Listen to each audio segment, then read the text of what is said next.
ഗംഗ ഇപ്പൊ എവിടെ പോകുന്നു? അത് കൊള്ളാം. ഞാൻ പറഞ്ഞില്ലേ അല്ലിക്ക് കല്യാണാഭരണം എടുക്കാൻ പോണെന്ന്. ഗംഗ ഇപ്പൊ പോണ്ട. ഞാൻ പോണ്ടേ? വേണ്ട. ഞാനിന്ന് രാവിലെയും പറഞ്ഞിരുന്നതാണല്ലോ, പിന്നെന്താ ഇപ്പോഴൊരു മനംമാറ്റം? ഗംഗ ഇപ്പൊ പോണ്ട. അതെന്താ? അല്ലിക്ക് ആഭരണം എടുക്കാൻ ഞാൻ കൂടെ പോയാല്? വേണ്ടെന്ന് പറഞ്ഞില്ലേ? എന്താ എന്താ ഞാൻ കൂടെ പോയാല്? പോകണ്ട.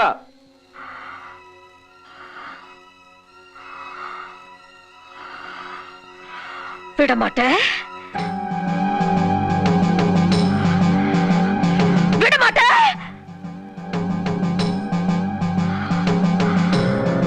அப்ப நீ என்ன இங்கிருந்து எங்கேயும் போக விட மாட்ட? ஐயோ நாய, உனக்கு எவ்வளவு தைரியம் இருந்தா இப்பவும் என் கண் முன்னாடி வந்து நிப்ப? இன்னைக்கு துர்காஷ்டமி, உன்னை நான் கொன்னு ஓ ரத்தத்தை குடிச்சு ஓங்கார நடனம் விடுவேன்.